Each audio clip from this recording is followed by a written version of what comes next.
Daily post Punjab Haryana Himachal देख रहे हो तुसीं ते मैं बलदीप सिंह लैके हाज़र हाँ न्यूज़ ते व्यूज़। जी हाँ, इस बुलेटिन दे विच असीं जिहड़ा वो जिक्र करते हैं अहम खबरां दा और उन्हां खबरां दे उपर तफसील दे नाल गलबात साडे रिपोर्टर जुड़ते हैं, वो साझी करते हैं।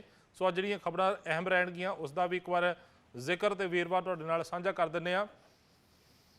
सो खजाने नूं लैके जिहड़ा खजाना मंत्री नूं लैके मनप्रीत बादल नूं लैके अज मुख मंत्री भगवंत मान दे वल्लों दरअसल बयान दिता गया। उन्होंने कहा कि नीयत खाली हुंदी है, खजाना खाली नहीं हुंदा। दरअसल मनप्रीत बादल बारे उन्होंने कहा कि 9 साल मनप्रीत बादल इस चीज़ का जिक्र करते रहे कि खजाना खाली है, खजाना खाली है, पर असल दे विच नीयत खाली सी। सो इस उपर साडे नाल बज़म वर्मा साडे रिपोर्टर जुड़नगे चंडीगढ़ तो। प्रोफैसर प्रेम सिंह चंदूमाजरा की गल करांगे जिन्हां दे वल्लों भाजपा दे नाल गठजोड़ का इशारा किया गया। समत महल इस दे उपर साडे नाल चंडीगढ़ तो जुड़नगे। डीजल वाहनों ते लगे वाधू 10% टैक्स लगेगा या नहीं लगेगा। जी हाँ, इस चीज़ की चर्चा भी छिड़ी हुई है कि डीजल वाहनों ते 10% टैक्स लगना चाहिए या नहीं, क्योंकि ये प्रदूषण फैलाते हैं। इस दे उपर भी नितिन गडकरी का बयान है, जिहड़ा केंद्रीय मंत्री उन्होंने बयान सामने आया। विक्रम संधू साडे नाल न्यूज़ रूम तो जुड़नगे। सारागढ़ी के शहीदों की यादगार स्मारक का नींह पत्थर जिहड़ा वो रखा गया। गौरव माणिक इस दे उपर फिरोजपुर तो जुड़नगे। अमृतसर दे विच पटवारियों का हंगामा और आपस दे विच 2 यूनियनां भिड़ियां ने। मेजर सिंह अमृतसर तो इस खबर के उपर साडे नाल जुड़नगे। सो पहली खबर तो शुरुआत कर लेने आ। सो अज जिहड़ा वो जिक्र करांगे कि किस तरीके दे नाल मुख मंत्री भगवंत मान ने जिहड़ा वो मनप्रीत बादल के उपर शब्दी हमला किया। कहा कि 9 साल खजाना जिहड़ा है वो खाली नहीं सी, पर जो मनप्रीत बादल ने वो इस चीज़ का जिक्र करते रहे।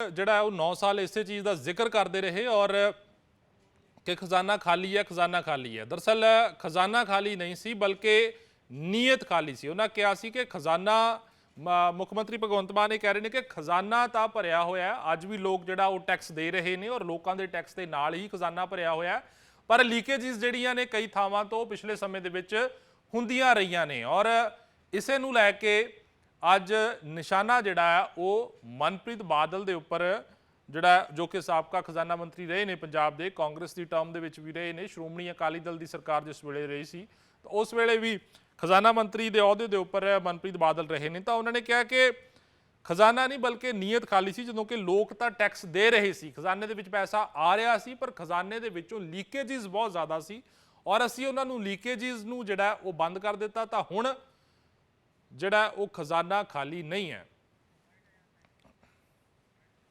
9 साल एक बंदा यही कही गया खजाना खाली है। मैं कदे कहा 1.5 साल हो गया भी खजाना खाली है। कोई खजाना खाली नहीं होंदा जी, नीयत खाली होंदी है। खजाना किवें खाली हो जाऊगा जी?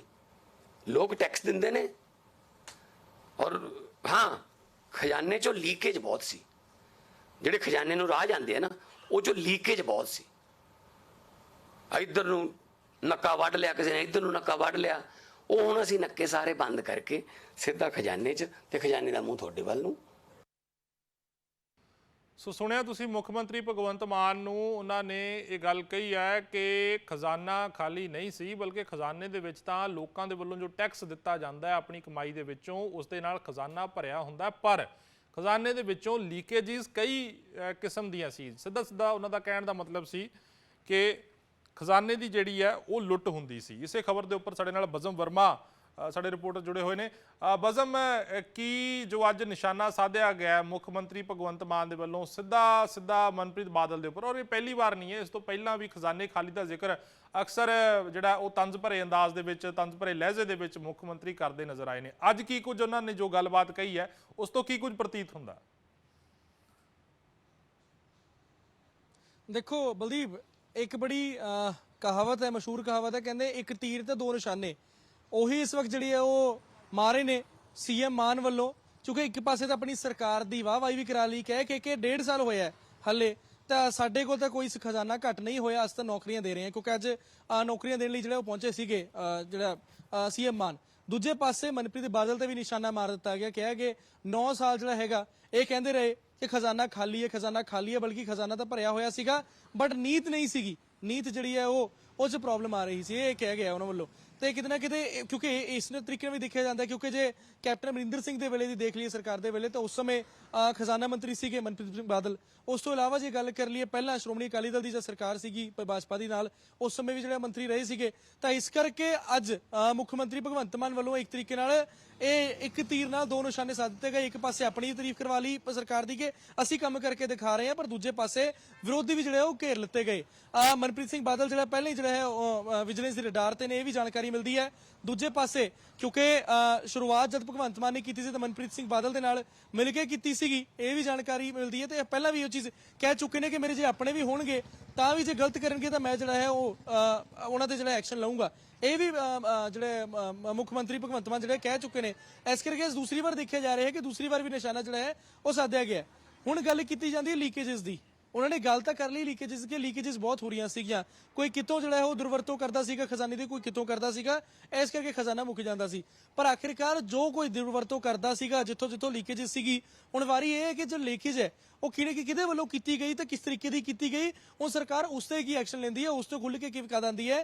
ਤੇ ਨਾਲ ਦੇ ਨਾਲ ਜੋ ਸੀਐਮ ਮਾਨ ਨੇ ਉਹ ਖੁੱਲ੍ਹ ਕੇ ਕਦ ਕਰਦੇ ਨੇ ਕਿ ਆਖਿਰਕਾਰ ਜਿਹੜੀ ਦੁਰਵਰਤੋਂ ਕਰ ਰਹੇ ਸੀ, ਕੌਣ ਲੁੱਟ ਮਚਾ ਰਿਹਾ ਸੀ ਖਜ਼ਾਨੇ ਦੀ, ਉਹ ਖੁੱਲ੍ਹ ਕੇ ਜਿਹੜੀ ਉਹ ਸਾਹਮਣੇ ਆਈ ਗੱਲ। ਫਿਰ ਪਤਾ ਲੱਗੂ ਕਿ ਆਖਿਰਕਾਰ ਇੱਕ ਪਾਸੇ ਤਾਂ ਮਨਪ੍ਰੀਤ ਸਿੰਘ ਬਾਦਲ ਨੂੰ ਘੇਰਿਆ ਗਿਆ, ਪਰ ਦੂਜੇ ਪਾਸੇ ਜੇ ਆਪੋਜੀਸ਼ਨ ਦੇ ਹੋਰ ਲੀਡਰਸ ਦੀ ਗੱਲ ਕਰੀਏ ਜੋ ਉਸ ਸਮੇਂ ਸਰਕਾਰ 'ਚ ਮੰਤਰੀ ਵੀ ਰਹੇ ਜਾਂ ਸਰਕਾਰ ਦੇ ਵਿੱਚ ਸੀਗੇ, ਉਹ ਕੌਣ ਨੇ ਜਿਨ੍ਹਾਂ ਨੇ ਲੁੱਟ ਕੀਤੀ ਹੈ। ਜੀ ਬਜ਼ਮ ਜਿਹੜਾ ਉਹ ਸਰਕਾਰ ਦੇ ਵੱਲੋਂ ਜਾਂ ਮੁੱਖ ਮੰਤਰੀ ਭਗਵੰਤ ਮਾਨ ਦੇ ਵੱਲੋਂ ਇੱਕ ਪਾਸੇ ਤਾਂ ਇਹ ਵੀ ਲਗਾਤਾਰ ਕਿਹਾ ਜਾਂਦਾ ਹੈ ਕਿ 70 ਸਾਲ ਜਿਨ੍ਹਾਂ ਪਾਰਟੀਆਂ ਨੇ ਰਾਜ ਕੀਤਾ ਉਹਨਾਂ ਨੇ ਇਸ ਦੇਸ਼ ਨੂੰ ਜਿਹੜਾ ਜਾਂ ਇਸ ਸੂਬੇ ਨੂੰ ਜਿਹੜਾ ਉਹ ਲੁੱਟ ਕੇ ਖਾਧਾ ਹੈਗਾ। ਇੱਕ ਪਾਸੇ ਇਹ ਬਿਆਨ ਹੈ, ਇੱਕ ਪਾਸੇ ਇਹ ਹੈ ਕਿ ਖਜ਼ਾਨਾ ਖਾਲੀ ਨਹੀਂ ਹੈ, ਖਜ਼ਾਨਾ ਭਰਿਆ ਹੋਇਆ। ਜੇ ਲੁੱਟ ਹੋਈ ਹੈ ਤਾਂ ਫਿਰ ਖਜ਼ਾਨਾ ਭਰਿਆ ਹੋਇਆ ਕਿਵੇਂ ਹੈ? ਦੇਖੋ ਬਿਲਕੁਲ ਕਿਉਂਕਿ ਸੀਐਮ ਮਾਨ ਵੱਲੋਂ ਇਹ ਵੀ ਕਹਿ ਦਿੱਤਾ ਗਿਆ ਕਿ ਜਿਹੜੇ ਟੈਕਸ ਪੇਅਰ ਨੇ ਉਹ ਟੈਕਸ ਦੇ ਰਹੇ ਨੇ, ਇਸ ਕਰਕੇ ਖਜ਼ਾਨਾ ਭਰਿਆ ਹੋਇਆ। ਇਹ ਚੀਜ਼ ਵੀ ਅਸੀਂ ਜ਼ਰੂਰ ਸੁਣੀ ਹੈ ਕਿ ਖਜ਼ਾਨਾ ਜਿਹੜਾ ਹੈਗਾ ਉਸ ਸਮੇਂ ਦਾ ਚੱਲਦਾ ਨਹੀਂ ਆਂਦਾ। ਖਜ਼ਾਨਾ ਜਿਹੜੇ ਟੈਕਸ ਪੇਅਰ ਨੇ ਉਹ ਦਿੰਦੇ ਨੇ, ਉਸ ਤੋਂ ਬਾਅਦ ਖਜ਼ਾਨਾ ਭਰਦਾ, ਜਦਕਿ ਉਸ ਤੋਂ ਬਾਅਦ ਜਿਹੜੀ ਸਟੇਟ ਦੀ ਇਕਨੋਮੀ ਜਿਹੜੀ ਉਹ ਚੱਲਦੀ ਹੈ, ਸਟੇਟ ਦਾ ਸਾਰਾ ਸਿਸਟਮ ਚੱਲਦਾ ਹੈ। ਇਸ ਕਰਕੇ ਅੱਜ ਸੀਐਮ ਮਾਨ ਨੇ ਇਹ ਵੀ ਨਾਲ ਹੀ ਕਹਿ ਦਿੱਤਾ ਕਿ ਜਿਹੜੇ ਟੈਕਸ ਪੇਅਰ ਨੇ ਉਹ ਖਜ਼ਾਨਾ ਜਿਹੜਾ ਉਹ ਭਰ ਰਹੇ ਨੇ, ਕਿਉਂਕਿ ਉਹ ਟੈਕਸ ਦੇ ਰਹੇ ਨੇ, ਟੈਕਸ ਦੇ ਨਾਲ ਜਿਹੜਾ ਸਟੇਟ ਚੱਲਦੀ ਹੈ। ਸਦਾ ਇਹੀ ਕਾਰਨ ਹੈ ਇਸ ਵਰਕੇ ਉਹਨਾਂ ਨੇ ਕਿਹਾ ਗਿਆ ਕਿ ਪਹਿਲਾਂ ਜਦ ਕਿਹਾ ਜਾਂਦਾ ਸੀਗਾ ਖਜ਼ਾਨਾ ਖਾਲੀ ਹੈ, ਖਜ਼ਾਨਾ ਖਾਲੀ ਨਹੀਂ ਹੁੰਦਾ ਸੀਗਾ, ਪਰ ਲੀਕੇਜ ਸੀਗੀਆਂ। ਹੁਣ ਉਹ ਲੀਕੇजेस ਬੰਦ ਕਰ ਦਿੱਤੀਆਂ ਗਈਆਂ ਨੇ ਤੇ ਜਿਸ ਤਰੀਕੇ ਨਾਲ ਪਹਿਲਾਂ ਟੈਕਸ ਪੇਅਰ ਦੇ ਪੈਸੇ ਨਾਲ ਜਿਹੜਾ ਖਜ਼ਾਨਾ ਚੱਲਦਾ ਸੀਗਾ, ਉਹ ਟੈਕਸ ਪੇਅਰ ਦੇ ਪੈਸੇ ਅੱਜ ਵੀ ਆ ਰਹੇ ਨੇ, ਇਸ ਕਰਕੇ ਖਜ਼ਾਨਾ ਚੱਲ ਰਿਹਾ ਹੈ। ਜੀ ਬਹੁਤ ਸ਼ੁਕਰੀਆ ਬਜ਼ਮ ਇਸ ਖਬਰ ਦੇ ਉੱਪਰ ਜਾਣਕਾਰੀ ਲਈ। ਸੋ ਮੁੱਖ ਮੰਤਰੀ ਭਗਵੰਤ ਮਾਨ ਦੇ ਵੱਲੋਂ ਅੱਜ ਜਿਹੜਾ ਉਹ ਸਾਬਕਾ ਖਜ਼ਾਨਾ ਮੰਤਰੀ ਮਨਪ੍ਰੀਤ ਸਿੰਘ ਬਾਦਲ ਦੇ ਉੱਪਰ ਇਹ ਨਿਸ਼ਾਨੇ ਸਾਧੇ ਗਏ ਨੇ। ਖੈਰ ਖਜ਼ਾਨਾ ਖਾਲੀ ਹੈ ਜਾਂ ਖਜ਼ਾਨਾ ਭਰਿਆ ਹੋਇਆ ਹੈ, ਇਸ ਚੀਜ਼ ਦਾ ਅੰਦਾਜ਼ਾ ਤਾਂ ਲੋਕ ਲਾਉਣਗੇ ਕਿ ਆਖਰ ਉਹਨਾਂ ਨੂੰ ਸਹੂਲਤਾਂ ਕਿੰਨੀਆਂ ਕੁ ਮਿਲਦੀਆਂ ਨੇ ਜਾਂ ਨਹੀਂ ਮਿਲਦੀਆਂ ਨੇ। ਅਗਲੀ ਖਬਰ ਦਾ ਰੁਖ ਕਰਦੇ ਹਾਂ। ਗੱਲ ਕਰਾਂਗੇ ਸ਼੍ਰੋਮਣੀ ਅਕਾਲੀ ਦਲ ਤੇ ਭਾਜਪਾ ਗੱਠਜੋੜ ਦੀ। ਗੱਲ ਇੱਕ ਵਾਰ ਦੁਬਾਰਾ ਤੋਂ ਜਿਹੜੀ ਆ ਉਹ ਜਾਂ ਕਹਿ ਲਓ ਚਰਚਾ ਜਿਹੜੀ ਹੈ ਦੁਬਾਰਾ ਤੋਂ ਸ਼ੁਰੂ ਹੋਈ ਹੈ। ਦਰਅਸਲ ਸ਼੍ਰੋਮਣੀ ਅਕਾਲੀ ਦਲ ਦੇ ਸੀਨੀਅਰ ਆਗੂ ਪ੍ਰੋਫੈਸਰ ਪ੍ਰੇਮ ਸਿੰਘ ਚੰਦੂਮਾਜਰਾ ਨੇ ਇਸ ਚੀਜ਼ ਵੱਲ ਇਸ਼ਾਰਾ ਕੀਤਾ ਹੈ। ਉਹਨਾਂ ਨੇ ਕਿਹਾ ਕਿ ਜੇ ਗੱਠਜੋੜ ਹੋਇਆ ਤਾਂ ਪੰਜਾਬ ਦੇ ਵਿੱਚ ਕਲੀਨ ਸਵੀਪ ਕਰਾਂਗੇ, ਅਸੀਂ ਪੰਜਾਬ ਦੇ ਵਿੱਚ ਸਾਰੀਆਂ ਸੀਟਾਂ ਤੇ ਕਬਜ਼ਾ ਕਰਾਂਗੇ। ਦੂਜੇ ਪਾਸੇ ਹਰਜੀਤ ਗਰੇਵਾਲ ਨੇ ਕਿਹਾ ਕਿ ਭਾਜਪਾ ਦੀ ਸਾਈਡ ਤੋਂ ਸਮਝੌਤੇ ਦੀ ਕੋਈ ਚਰਚਾ ਨਹੀਂ ਹੈ, ਭਾਜਪਾ 13 ਸੀਟਾਂ ਤੇ ਚੋਣ ਲੜਨ ਦੀ ਤਿਆਰੀ ਕਰ ਰਹੀ ਹੈ। ਜੇ ਗੱਠਜੋੜ ਹੋਇਆ ਤਾਂ ਪੰਜਾਬ ਦਾ ਭਲਾ ਹੋਵੇਗਾ। ਸਰਦਾਰ ਪ੍ਰਕਾਸ਼ ਸਿੰਘ ਬਾਦਲ ਨੂੰ ਅਕਾਲੀ ਦਲ ਨਾਲੋਂ ਭਾਜਪਾ ਵਾਲਿਆਂ ਦੇ ਵਿੱਚ ਜ਼ਿਆਦਾ ਪਿਆਰ ਸੀ, ਜਿਸ ਕਰਕੇ ਅੱਜ ਵੀ ਭਾਜਪਾ ਦੇ ਵਰਕਰ ਸਰਦਾਰ ਪ੍ਰਕਾਸ਼ ਸਿੰਘ ਬਾਦਲ ਨੂੰ ਯਾਦ ਕਰਦੇ ਨੇ। ਸੋ ਇਸੇ ਖਬਰ ਦੇ ਉੱਪਰ ਸਾਡੇ ਨਾਲ ਸਾਡੇ ਰਿਪੋਰਟਰ ਸਮਤਪ੍ਰੀਤ ਮਾਹਲ ਜੁੜੇ ਹੋਏ ਨੇ।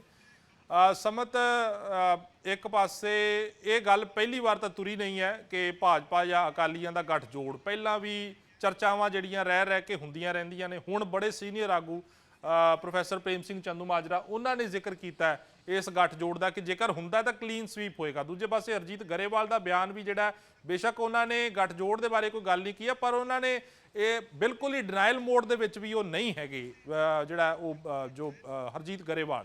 ਤਾਂ ਕੀ ਲੱਗਦਾ ਹੈ ਕਿ ਦੋਹਾਂ ਪਾਰਟੀਆਂ ਦੇ ਆਗੂਆਂ ਦੇ ਵਿੱਚ ਕਿਤੇ ਨਾ ਕਿਤੇ ਉਹ ਨੇੜਤਾ ਤਾਂ ਜ਼ਰੂਰ ਨਜ਼ਰ ਆਉਂਦੀ ਹੈ, ਬੇਸ਼ੱਕ ਸਿੱਧੇ ਤੌਰ ਤੇ ਗੱਠਜੋੜ ਨਹੀਂ ਹੈ।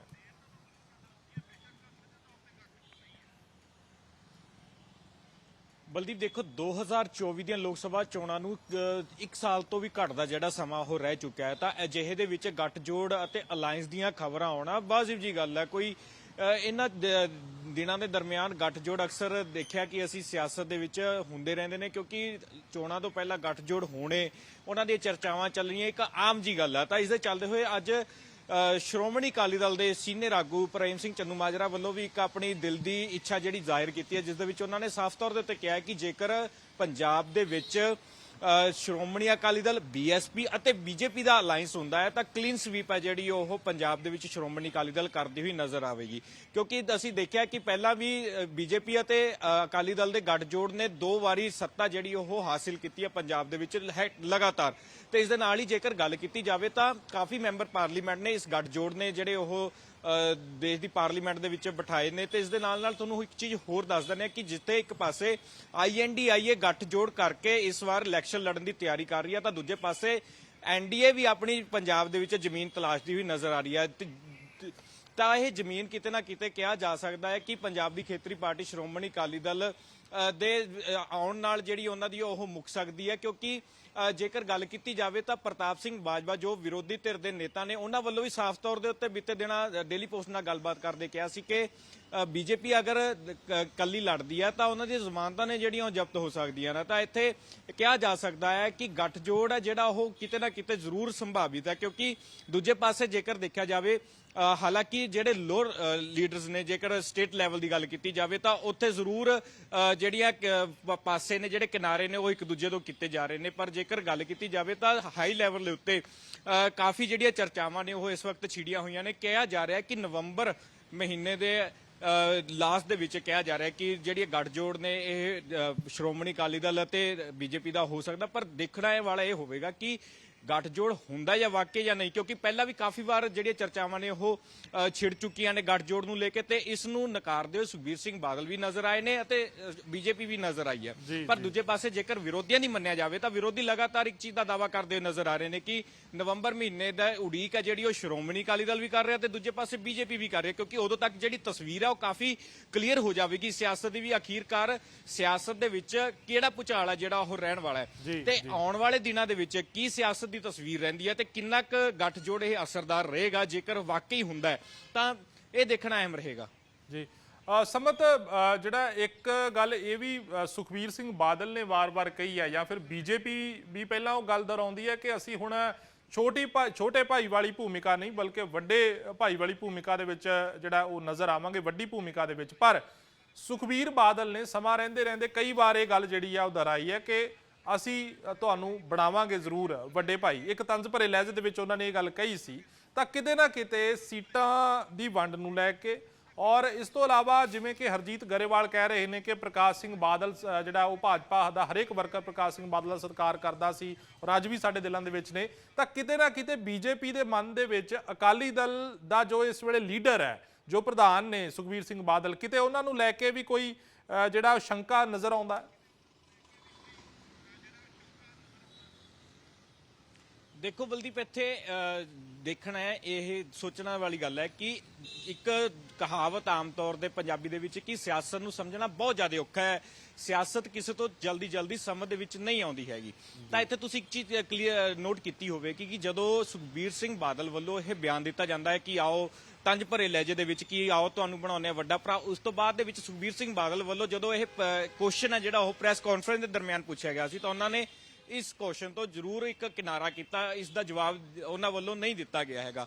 ਤਾਂ ਕਿਤੇ ਨਾ ਕਿਤੇ ਇੱਕ ਆਪਣੇ ਕਾਡਰ ਨੂੰ ਬੂਸਟ ਅਪ ਕਰਨ ਲਈ ਜਾਂ ਆਪਣੇ ਕਾਡਰ ਨੂੰ ਇੱਕ ਵਾਰੀ ਥੋੜਾ ਜਿਹਾ ਜੋਸ਼ ਦੇ ਵਿੱਚ ਲੈ ਕੇ ਆਉਣ ਲਈ ਕੁਝ ਬਿਆਨਬਾਜ਼ੀਆਂ ਨੇ ਇਹੋ ਜਿਹੀਆਂ ਆਪਣੇ ਹਮੇਸ਼ਾ ਹੀ ਲੀਡਰਾਂ ਵੱਲੋਂ ਜਿਹੜੀਆਂ ਕੀਤੀਆਂ ਜਾਂਦੀਆਂ ਨੇ ਕਿ ਥੋੜਾ ਜਿਹਾ ਜੋਸ਼ ਹੈ ਜਿਹੜਾ ਕਾਡਰ ਦੇ ਵਿੱਚ ਪੈਦਾ ਕੀਤਾ ਜਾਵੇ, ਜਿਸ ਨਾਲ ਅਗਰੈਸ਼ਨ ਜਿਹੜੇ ਇਸ ਨੂੰ ਬਿਆਨਬਾਜ਼ੀ ਦੇ ਨਾਲ ਅਸੀਂ ਦੇਖ ਸਕਦੇ ਕਿ ਜਿਸ ਤਰ੍ਹਾਂ ਨਾਲ ਅਗਰੈਸ਼ਨ ਦੀ ਬਿਆਨਬਾਜ਼ੀ ਜਦੋਂ ਆਉਂਦੀ ਹੈ ਤਾਂ ਜ਼ਾਹਿਰ ਜੀ ਗੱਲ ਹੈ ਕਿ ਉਸ ਪਾਰਟੀ ਦਾ ਕਾਡਰ ਹੈ ਜਿਹੜਾ ਉਸ ਦੇ ਵਿੱਚ ਥੋੜਾ ਜਿਹਾ ਜੋਸ਼ ਭਰਦਾ ਹੈ। ਤਾਂ ਉਸ ਦੇ ਲਹਿਜੇ ਦੇ ਨਾਲ ਜਿਹੜਾ ਸੁਖਬੀਰ ਸਿੰਘ ਬਾਦਲ ਵੱਲੋਂ ਦੇਖਿਆ ਜਾ ਰਿਹਾ ਕਿ ਉਹ ਬਿਆਨ ਉਸ ਵਕਤ ਦਿੱਤਾ ਗਿਆ ਤੇ ਜਿਸ ਤੋਂ ਬਾਅਦ ਦੇ ਵਿੱਚ ਕੋਈ ਵੀ ਇਸ ਤਰ੍ਹਾਂ ਦਾ ਬਿਆਨ ਜਾਂ ਟਿੱਪਣੀ ਹੈ ਜਿਹੜੀ ਉਹ ਪਾਰਟੀ ਪ੍ਰਧਾਨ ਸੁਖਬੀਰ ਸਿੰਘ ਬਾਦਲ ਵੱਲੋਂ ਨਹੀਂ ਕੀਤੀ ਗਈ। ਤੇ ਜੇਕਰ ਦੂਜੇ ਪਾਸੇ ਸੁਨੀਲ ਜਾਖੜ ਦੀ ਗੱਲ ਕੀਤੀ ਜਾਵੇ ਤਾਂ ਸੁਨੀਲ ਜਾਖੜ ਵੱਲੋਂ ਜਦੋਂ ਇਸੇ ਸਵਾਲ ਦਾ ਜਵਾਬ ਲੈਣ ਦੀ ਕੋਸ਼ਿਸ਼ ਕੀਤੀ ਗਈ ਤਾਂ ਉਸ ਵਕਤ ਸੁਨੀਲ ਜਾਖੜ ਵੱਲੋਂ ਵੀ ਇਹ ਨਰਮੇ ਭਰੇ ਲਿਹਾਜ਼ੇ ਨਾਲ ਜਿਹੜੀ ਹੈ ਇਸ ਜਵਾਬ ਨੂੰ ਜਿਹੜਾ ਪ੍ਰੇਸ਼ਨ ਦੇ ਜਵਾਬ ਨੂੰ ਜਿਹੜਾ ਉਹ ਟਾਲ ਦਿੱਤਾ ਗਿਆ। ਤਾਂ ਕਿਤੇ ਨਾ ਕਿਤੇ ਜ਼ਰੂਰ ਦਿਲ ਦੇ ਵਿੱਚ ਜਿਹੜੇ ਇੱਕ ਦੂਜੇ ਲਈ ਜਿਹੜਾ ਪਿਆਰ ਆ ਉਹ ਕਿਤੇ ਨਾ ਕਿਤੇ ਵਾਧਾ ਹੋਇਆ ਦਿਖਾਈ ਦੇ ਸਕਦਾ ਤੇ ਇਸੇ ਦੇ ਚੱਲਦੇ ਹੋਏ ਸ਼ਾਇਦ ਵਿਰੋਧੀ ਧਿਰ ਇਲਜ਼ਾਮ ਲਗਾ ਰਹੇ ਨੇ ਕਿ ਆਉਣ ਵਾਲੇ ਨਵੰਬਰ ਮਹੀਨੇ ਤੱਕ ਜਿਹੜਾ ਅਕਾਲੀ ਤੇ ਬੀਜੇਪੀ ਦਾ ਗੱਠਜੋੜ ਆ ਉਹ ਹੋ ਜਾਵੇਗਾ ਤੇ ਫਿਲਹਾਲ ਇਸ ਗੱਠਜੋੜ ਦੇ ਵਿੱਚ ਕਿੰਨੀ ਕੁ ਸੱਚਾਈ ਹੈ ਤੇ ਕਿੰਨਾ ਕੁ ਅਗਲਾ ਇਹ ਅਸਰਦਾਰ ਰਹਿਣ ਵਾਲਾ ਹੈ ਇਹ ਦੇਖਣ ਵਾਲਾ ਹੋਵੇਗਾ। ਠੀਕ ਹੈ, ਬਹੁਤ ਸ਼ੁਕਰੀਆ ਸੰਮਤ ਇਸ ਖਬਰ ਦੇ ਉੱਪਰ ਜਾਣਕਾਰੀ ਦੇ ਲਈ, ਤਫਸੀਲ ਦੇ ਨਾਲ ਤੁਸੀਂ ਆਪਣੀ ਗੱਲਬਾਤ ਰੱਖੀ ਹੈ। ਸੋ ਸੰਮਤਪ੍ਰੀਤ ਮਾਹਲ ਸਾਡੇ ਪੱਤਰਕਾਰ, ਅਕਾਲੀ ਭਾਜਪਾ ਗੱਠਜੋੜ ਦੀਆਂ ਚਰਚਾਵਾਂ ਰਹਿ ਕੇ ਹੁੰਦੀਆਂ ਰਹਿੰਦੀਆਂ ਨੇ, ਚਾਹੇ ਸੁਰਜੀਤ ਕੁਮਾਰ ਜਾਣੀ ਦੀ ਗੱਲ ਕਰ ਲਈਏ, ਚਾਹੇ ਹੁਣ ਪ੍ਰੋਫੈਸਰ ਪ੍ਰੇਮ ਸਿੰਘ ਚੰਦੂਮਾਜਰਾ ਦੀ ਗੱਲ ਕਰ ਲਈਏ, ਚਾਹੇ ਵਿਰਸਾ ਸਿੰਘ ਵਲਟੋਹਾ ਦੀ ਗੱਲ ਕਰ ਲਈਏ। ਸੋ ਤਮਾਮ ਇਹ ਲੀਡਰ ਨੇ ਜਿਨ੍ਹਾਂ ਦੇ ਵੱਲੋਂ ਅਕਾਲੀ ਤੇ ਭਾਜਪਾ ਗੱਠਜੋੜ ਦੀ ਗੱਲ ਸਮੇਂ-ਸਮੇਂ ਦੇ ਉੱਪਰ ਹੁੰਦੀ ਆਈ ਹੈ। ਦੇਖਣਾ ਇਹ ਹੈ ਕਿ ਹੁਣ ਜਿਹੜਾ ਹੈ ਉਹ ਇਹ ਗੱਠਜੋੜ ਚੋਣਾਂ ਤੋਂ ਪਹਿਲਾਂ ਹੁੰਦਾ 2024 ਦੀਆਂ ਜਾਂ ਨਹੀਂ। ਅਗਲੀ ਖਬਰ ਦਾ ਰੁਖ ਕਰਦੇ ਹਾਂ। ਕੀ 10% ਮਹਿੰਗੀਆਂ ਹੋਣਗੀਆਂ ਡੀਜ਼ਲ ਦੀਆਂ ਗੱਡੀਆਂ? ਜੀ ਹਾਂ, ਇੱਕ ਬਿਆਨ ਤੁਹਾਨੂੰ ਸੁਣਾਵਾਂਗੇ ਕਿ ਕੇਂਦਰੀ ਮੰਤਰੀ ਨਿਤਿਨ ਗਡਕਰੀ ਨੇ ਇਸ ਚੀਜ਼ ਦਾ ਸੰਕੇਤ ਦਿੱਤਾ ਹੈ। ਦਰਅਸਲ ਕੇਂਦਰੀ ਮੰਤਰੀ ਨਿਤਿਨ ਗਡਕਰੀ ਦਾ ਇੱਕ ਬਿਆਨ ਹੈ ਜਿਸ ਦੇ ਵਿੱਚ ਉਹ ਕਹਿ ਰਹੇ ਨੇ ਕਿ ਡੀਜ਼ਲ ਗੱਡੀਆਂ ਜਾਂ ਡੀਜ਼ਲ ਜਿਹੜੇ ਵਾਹਨ ਨੇ ਉਹ ਪ੍ਰਦੂਸ਼ਣ ਦਾ ਕਾਰਨ ਨੇ ਔਰ ਬੇਸ਼ੱਕ ਆਟੋਮੋਬਾਈਲ ਇੰਡਸਟਰੀ ਜਿਹੜੀ ਹੈ ਉਹਦੇ ਵਿੱਚ ਵਾਧਾ ਹੋ ਰਿਹਾ, ਵੱਧ ਰਹੀ ਹੈ, ਵੱਧ ਫੁੱਲ ਰਹੀ ਹੈ, ਪਰ ਡੀਜ਼ਲ ਗੱਡੀਆਂ ਜਿਹੜੀਆਂ ਨੇ ਉਹ ਵਧਣੀਆਂ ਨਹੀਂ ਚਾਹੀਦੀਆਂ, ਇਹਨੂੰ ਘਟਾਉਣਾ ਹੀ ਚਾਹੀਦਾ ਹੈ।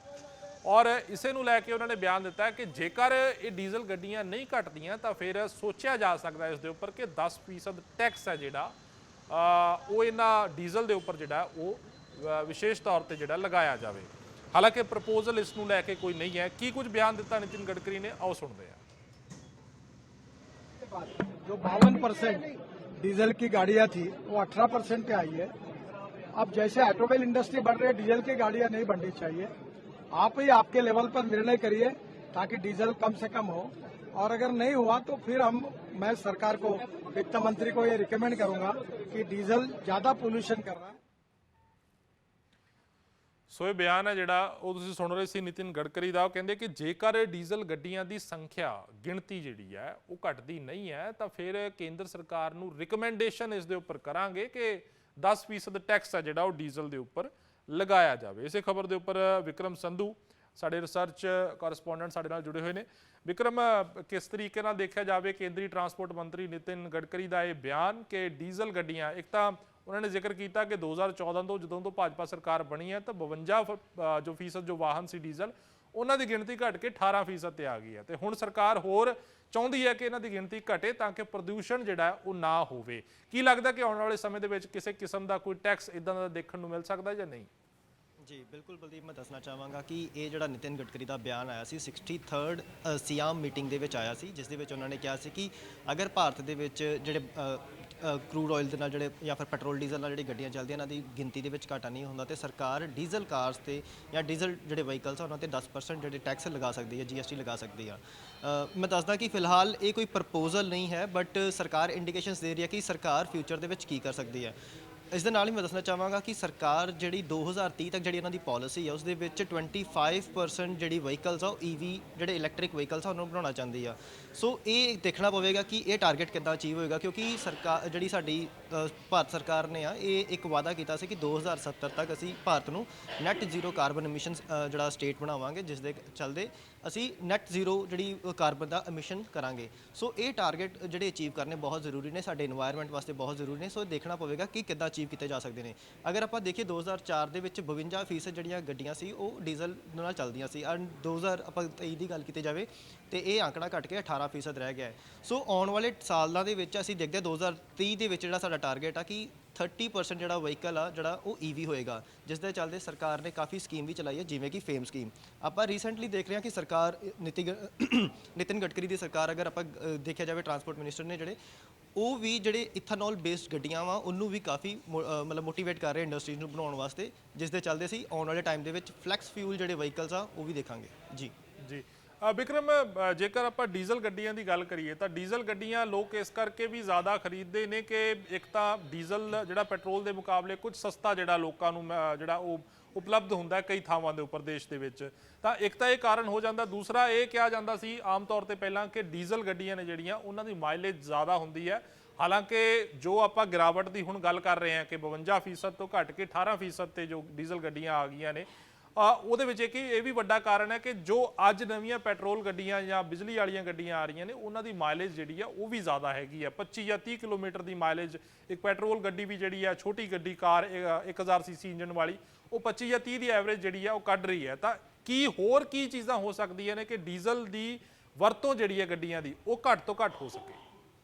ਜੀ ਬਿਲਕੁਲ ਬਲਦੀਪ, ਮੈਂ ਦੱਸਣਾ ਚਾਹਾਂਗਾ ਕਿ ਅਗਰ ਆਪਾਂ ਪੈਟਰੋਲ ਨੂੰ ਡੀਜ਼ਲ ਦੇ ਨਾਲ ਕੰਪੇਅਰ ਕਰੀਏ ਤੇ ਡੀਜ਼ਲ ਕਾਫੀ ਥਿਕ ਹੁੰਦਾ ਹੈ ਕੰਪੇਅਰ ਟੂ ਪੈਟਰੋਲ, ਜਿਸ ਦੇ ਚੱਲਦੇ ਕਿ ਜਦੋਂ ਆਪਾਂ ਇੰਜਨ ਦੀ ਗੱਲ ਕਰੀਏ ਤੇ ਇੰਜਨ ਦੇ ਜਿਹੜਾ ਕੰਬਸਸ਼ਨ ਚੈਂਬਰ ਹੁੰਦਾ ਉਸ ਦੇ ਵਿੱਚ ਡੀਜ਼ਲ ਆ ਪੂਰੀ ਤਰੀਕੇ ਦੇ ਨਾਲ ਬਰਨ ਨਹੀਂ ਹੋ ਪਾਉਂਦਾ, ਜਿਸ ਦੇ ਕਰਕੇ ਕਾਰਬਨ ਫੁੱਟਪ੍ਰਿੰਟ ਜਿਹੜਾ ਵਾ ਉਹ ਹਾਈ ਹੁੰਦਾ ਵਾ ਜਿਹੜਾ ਡੀਜ਼ਲ ਗੱਡੀਆਂ ਦਾ।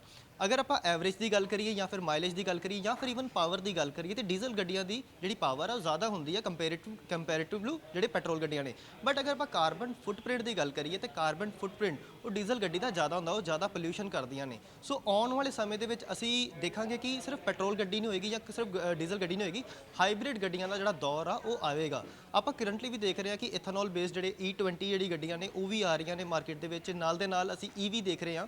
ਈਵਨ ਕਿ 2-3 ਜਿਹੜੇ ਡਿਫਰੈਂਟ ਟਾਈਪ ਦੇ ਫਿਊਲ ਆ, ਲੈਟ ਸਪੋਜ਼ ਇਥਨੋਲ ਹੋ ਗਈ, ਉਸ ਤੋਂ ਬਾਅਦ ਪੈਟਰੋਲ ਹੋ ਗਿਆ ਐਂਡ ਉਸ ਤੋਂ ਬਾਅਦ ਜਿਹੜਾ ਇਲੈਕਟ੍ਰਿਕ ਗੱਡੀ ਆ, ਇਹ ਤਿੰਨ ਕੰਬੀਨੇਸ਼ਨਸ ਦੇ ਨਾਲ ਵੀ ਜਿਹੜੀ ਆਟੋਮੋਬਾਈਲਸ ਹੈਗੀਆਂ ਨੇ ਆ ਰਹੀਆਂ ਨੇ ਮਾਰਕੀਟ ਦੇ ਵਿੱਚ। ਸੋ ਆਉਣ ਵਾਲਾ ਜਿਹੜਾ ਸਮਾਂ ਹੋਏਗਾ ਉਹ ਸਿਰਫ ਪੈਟਰੋਲ ਦਾ ਨਹੀਂ ਹੋਏਗਾ ਜਾਂ ਫਿਰ ਡੀਜ਼ਲ ਦਾ ਨਹੀਂ ਹੋਏਗਾ ਜਾਂ ਫਿਰ ਸਿਰਫ ਇਲੈਕਟ੍ਰਿਕ ਦਾ ਨਹੀਂ ਹੋਏਗਾ, ਆਉਣ ਵਾਲਾ ਸਮਾਂ ਹਾਈਬ੍ਰਿਡ ਕਾਰਾਂ ਦਾ ਹੋਏਗਾ। ਜੀ ਜੀ ਜੀ, ਬਹੁਤ ਸ਼ੁਕਰੀਆ ਵਿਕਰਮ ਇਸ ਖਬਰ ਦੇ ਉੱਪਰ ਜਾਣਕਾਰੀ ਲਈ। ਸੋ ਜਿਹੜਾ ਸਰਕਾਰ ਹੁਣ ਤਿਆਰੀ ਕਰ ਰਹੀ ਹੈ ਕਿ ਡੀਜ਼ਲ ਗੱਡੀਆਂ ਨੂੰ ਜ਼ਿਆਦਾ ਤੋਂ ਜ਼ਿਆਦਾ ਘਟਾਇਆ ਜਾਵੇ ਔਰ ਪੈਟਰੋਲ ਜਾਂ ਫਿਰ ਦੂਜੇ ਵਾਹਨ ਬਿਜਲੀ ਵਾਲੇ ਖਾਸ ਤੌਰ ਤੇ ਜਾਂ ਹਾਈਬ੍ਰਿਡ ਵਾਹਨ ਜਿਹੜੇ ਉਹਨਾਂ ਨੂੰ ਉਤਸ਼ਾਹਿਤ ਕੀਤਾ ਜਾਵੇ। ਅਗਲੀ ਖਬਰ ਦਾ ਰੁਖ ਕਰਦੇ ਹਾਂ। CM ਮਾਨ ਨੇ ਸਾਰਾਗੜ੍ਹੀ ਜੰਗ ਦੇ ਸ਼ਹੀਦਾਂ ਨੂੰ ਸ਼ਰਧਾਂਜਲੀ ਦਿੱਤੀ ਹੈ। ਸਾਰਾਗੜ੍ਹੀ ਵਾਰ ਮੈਮੋਰੀਅਲ ਦਾ ਨੀਂਹ ਪੱਥਰ ਹੈ ਜਿਹੜਾ ਉਹ ਰੱਖਿਆ ਗਿਆ। ਸਿੱਖ ਸੂਰਬੀਰਾਂ ਦੀ ਅਣਖ ਸਨਮਾਨ ਤੇ ਕੁਰਬਾਨੀ ਦਾ ਪ੍ਰਤੀਕ ਹੈ। 2 ਕਰੋੜ ਰੁਪਏ ਦੀ ਲਾਗਤ ਦੇ ਨਾਲ ਇਹ ਮੈਮੋਰੀਅਲ ਜਿਹੜਾ ਉਹ ਤਿਆਰ ਹੋਵੇਗਾ। ਉਧਰ ਫਿਰੋਜ਼ਪੁਰ ਪਹੁੰਚੇ CM ਮਾਨ ਦਾ ਵਿਰੋਧ ਵੀ ਹੋਇਆ। ਕੱਚੇ ਮੁਲਾਜ਼ਮਾਂ ਨੇ CM ਨੂੰ ਕਾਲੇ ਝੰਡੇ ਦਿਖਾਏ ਨੇ। 50 ਦੇ ਕਰੀਬ ਕੱਚੇ ਮੁਲਾਜ਼ਮ ਜਿਹੜੇ ਨੇ ਉਹ ਹਿਰਾਸਤ ਦੇ ਵਿੱਚ ਵੀ ਲਏ ਗਏ ਨੇ। ਪੱਕੇ ਕਰਨ ਦੀ ਮੰਗ ਨੂੰ ਲੈ ਕੇ ਇਹਨਾਂ ਦੇ ਵੱਲੋਂ ਵਿਰੋਧ ਦਰਜ ਕਰਵਾਇਆ ਗਿਆ ਸੀ। ਸੋ ਇਸੇ ਖਬਰ ਦੇ ਉੱਪਰ ਗੌਰਵ ਮਾਣਿਕ ਸਾਡੇ ਨਾਲ ਫਿਰੋਜ਼ਪੁਰ ਤੋਂ ਜੁੜੇ ਹੋਏ ਨੇ। ਗੌਰਵ, ਕੀ ਕੁਝ ਗਤੀਵਿਧੀਆਂ ਅੱਜ ਫਿਰੋਜ਼ਪੁਰ ਦੇ ਵਿੱਚ ਦੇਖਣ ਨੂੰ ਮਿਲੀਆਂ? ਸਾਰਾਗੜ੍ਹੀ ਦੀ ਜੋ ਯਾਦਗਾਰ ਸੀ ਉਸ ਦਾ ਨੀਂਹ ਪੱਥਰ ਮੁੱਖ ਮੰਤਰੀ ਮਾਨ ਦੇ ਵੱਲੋਂ ਰੱਖਿਆ ਗਿਆ। ਇਸ ਮੌਕੇ ਕੀ ਕੁਝ ਉਹਨਾਂ ਨੇ ਕਿਹਾ ਔਰ ਜੋ ਵਿਰੋਧ ਦੇਖਣਾ ਪਿਆ CM ਮਾਨ ਨੂੰ ਮੁਲਾਜ਼ਮਾਂ ਦੇ ਵੱਲੋਂ, ਕਿਹੜੇ ਇਹ ਮੁਲਾਜ਼ਮ ਸੀ ਔਰ ਕਿੱਥੇ ਇਹ ਜਿਹੜਾ ਵਿਰੋਧ ਪ੍ਰਦਰਸ਼ਨ ਕੀਤਾ ਗਿਆ? ਜੀ ਮੁੱਖ ਮੰਤਰੀ ਮਾਨ ਜੋ ਹੈ 1 ਘੰਟਾ ਕਰੀਬ ਲੇਟ ਆਪਣੇ ਉਸ ਪ੍ਰੋਗਰਾਮ ਤੋਂ ਚੱਲ ਰਹੇ ਸੀਗੇ ਔਰ ਜਿਹੜਾ ਪ੍ਰੋਗਰਾਮ ਦੇ ਵਿੱਚ ਪਹਿਲੇ ਜਿੱਥੇ ਉਹਨਾਂ ਨੂੰ ਸ਼ਰਧਾਂਜਲੀ ਦੇਣ ਪਹੁੰਚਣਾ ਸੀ ਸਾਰਾਗੜ੍ਹੀ ਗੁਰਦੁਆਰੇ ਵਿੱਚ, ਉਸ ਤੋਂ ਪਹਿਲਾਂ ਹੀ ਉਹਨਾਂ ਦਾ ਸਵਾਗਤ ਸੜਕ ਤੇ ਹੀ ਜਿਹੜੇ ਹੈ ਬੇਰੁਜ਼ਗਾਰ ਸੰਘਰਸ਼ ਕਮੇਟੀ ਦੇ ਜੋ ਨੁਮਾਇੰਦੇ ਸੀਗੇ, ਪ੍ਰਦਰਸ਼ਨਕਾਰੀ ਸੀ, ਉਹਨਾਂ ਨੇ ਉਹਨਾਂ ਨੂੰ ਕਾਲੀਆਂ ਝੰਡੀਆਂ ਦਿਖਾ ਕੇ ਉਹਨਾਂ ਦਾ ਸਵਾਗਤ ਕੀਤਾ ਔਰ ਸੜਕ ਤੋਂ ਲੈ ਕੇ ਸਮਾਗਮ ਤੱਕ ਉਹਨਾਂ ਨੂੰ ਹਰ ਜਗ੍ਹਾ ਵਿਰੋਧ ਦਾ ਸਾਹਮਣਾ ਕਰਨਾ ਪਿਆ ਮੁੱਖ ਮੰਤਰੀ ਮਾਨ ਨੂੰ। ਔਰ ਜਿਸ ਤਰ੍ਹਾਂ ਹੀ ਉਹਨਾਂ ਨੇ ਆਪਣਾ ਭਾਸ਼ਣ ਦੇਣ ਲਈ ਜਿੱਦਾਂ ਹੀ ਉਹ ਪੰਡਾਲ ਦੇ ਵਿੱਚ ਪਹੁੰਚੇ, ਕਿਸਾਨ ਯੂਨੀਅਨ ਵੱਲੋਂ ਉਹਨਾਂ ਨੂੰ ਜਿਹੜਾ ਨਾਅਰੇਬਾਜ਼ੀ ਕੀਤੀ ਗਈ, ਉਹਨਾਂ ਵੱਲੋਂ ਉਹਨਾਂ ਦਾ ਕਿਸਾਨ ਯੂਨੀਅਨ ਦਾ ਕਹਿਣਾ ਸੀ ਕਿ ਮੁੱਖ ਮੰਤਰੀ ਮਾਨ ਹੈ ਜਿਹੜੇ ਉਹ ਹਰ ਵਾਰੀ ਆਪਣੇ ਵਾਅਦਿਆਂ ਤੋਂ ਮੁੱਕਰ ਜਾਂਦੇ ਨੇ। ਹੜ੍ਹ ਪੀੜਤ ਜਿਹੜੇ ਨੇ ਉਹਨਾਂ ਦੀ ਕੋਈ ਗੱਲ ਨਹੀਂ ਸਾਰ ਨਹੀਂ ਲਈ ਜਾ ਰਹੀ, ਕੋਈ ਗੱਲ ਨਹੀਂ ਸੁਣੀ ਜਾ ਰਹੀ ਔਰ ਉਹਨਾਂ ਨੂੰ ਮੁਆਵਜ਼ੇ ਲਈ ਜਿਹੜਾ ਹੈ ਉਹ ਜੋ ਬਹੁਤ ਘੱਟ ਇੱਕ ਰਾਸ਼ੀ ਜਿਹੜੀ ਹੈ ਉਹ ਦਿੱਤੀ ਜਾ ਰਹੀ ਹੈ, ਮੁਆਵਜ਼ਾ ਰਾਸ਼ੀ ਵਧਾਈ ਜਾਵੇ। ਇਸ ਤਰ੍ਹਾਂ ਦੀਆਂ ਬਹੁਤ ਸਾਰੀਆਂ ਮੰਗਾਂ ਸੀ ਜਿਸ ਕਰਕੇ ਜਿਹੜਾ ਉਹਨਾਂ ਨੂੰ ਕਿਸਾਨ ਯੂਨੀਅਨ ਦੇ ਵਿਰੋਧ ਦਾ ਵੀ ਸਾਹਮਣਾ ਕਰਨਾ ਪਿਆ। ਜਿੱਦਾਂ ਹੀ ਮੁੱਖ ਮੰਤਰੀ ਨੇ ਆਪਣਾ ਭਾਸ਼ਣ ਦਿੱਤਾ, ਸ਼ਹੀਦਾਂ ਨੂੰ ਸ਼ਰਧਾਂਜਲੀ ਦਿੱਤੀ, ਉਹਦਾ ਹੀ ਕੁਝ ਟੀਚਰ ਯੂਨੀਅਨ ਹੋ ਕੇ ਜਿਹੜਾ ਹੈ ਪ੍ਰੋਟੈਸਟ ਕਰਨਾ ਸ਼ੁਰੂ ਕਰ ਦਿੱਤਾ ਔਰ ਮੁੱਖ ਮੰਤਰੀ ਮਾਨ ਦੇ ਜਿੰਦਾਬਾਦ ਦੇ ਮੁਰਦਾਬਾਦ ਦੇ ਨਾਅਰੇ ਜਿਹੜੇ ਆ ਉਹ ਲਾਉਣੇ ਸ਼ੁਰੂ ਕਰ ਦਿੱਤੇ, ਜਿੱਥੇ ਕਿ ਮਾਹੌਲ ਇੱਕਦਮ ਗਰਮ ਹੋ ਗਿਆ ਔਰ ਮੌਕਾ ਸੰਭਾਲਣ ਲਈ ਪੁਲਿਸ ਨੇ ਕਈ ਜਾਣਿਆਂ ਨੂੰ ਜਿਹੜਾ ਹਿਰਾਸਤ 'ਚ ਲਿੱਤਾ। ਫਿਰ ਇੱਕ ਵਾਰ ਬਾਹਰ ਜਦੋਂ ਉੱਥੇ ਪੰਡਾਲ 'ਚੋਂ ਮੁੱਖ ਮੰਤਰੀ ਬਾਹਰ ਨਿਕਲਦੇ ਨੇ ਤਾਂ ਫਿਰ ਇੱਕ ਵਾਰੀ ਰੋਡ ਜਾਮ ਜਿਹੜਾ PSPCL ਦੇ ਕੁਝ ਜਿਹੜੇ ਸੀਗੇ ਠੇਕਾ ਮੁਲਾਜ਼ਮ ਉਹਨਾਂ ਵੱਲੋਂ ਵੀ ਕੀਤਾ ਗਿਆ। ਜੀ ਬਹੁਤ ਸ਼ੁਕਰੀਆ ਗੌਰਵ ਇਸ ਖਬਰ ਉੱਪਰ ਜਾਣਕਾਰੀ ਦੇ ਲਈ। ਸੋ ਬਹੁਤ ਧੰਨਵਾਦ। ਸੋ ਫਿਰੋਜ਼ਪੁਰ ਦੇ ਵਿੱਚ ਮੁੱਖ ਮੰਤਰੀ ਮਾਨ ਵੱਲੋਂ ਅੱਜ ਸਾਰਾਗੜ੍ਹੀ ਦੀ ਯਾਦਗਾਰ ਦਾ ਨੀਂਹ ਪੱਥਰ ਵੀ ਰੱਖਿਆ ਗਿਆ ਪਰ ਨਾਲ ਹੀ ਵਿਰੋਧ ਦਾ ਸਾਹਮਣਾ ਵੀ ਉਹਨਾਂ ਨੂੰ ਕਾਲੀਆਂ ਝੰਡੀਆਂ ਜਿਹੜੀਆਂ ਕੱਚੇ ਮੁਲਾਜ਼ਮਾਂ ਨੇ ਦਿਖਾਈਆਂ। ਅਗਲੀ ਖਬਰ ਦਾ ਰੁਖ ਕਰਦੇ ਹਾਂ। ਕੀ ਪੰਜਾਬ ਦੇ ਵਿੱਚ ਪਟਵਾਰ ਯੂਨੀਅਨ ਦੋ ਫਾੜ ਹੋਈ ਹੈ? ਦਰਅਸਲ ਅੰਮ੍ਰਿਤਸਰ ਦੇ ਵਿੱਚ ਨਿਊ ਰੈਵਨਿਊ ਪਟਵਾਰ ਯੂਨੀਅਨ ਨੇ ਪ੍ਰੈਸ ਕਾਨਫਰੰਸ ਕੀਤੀ।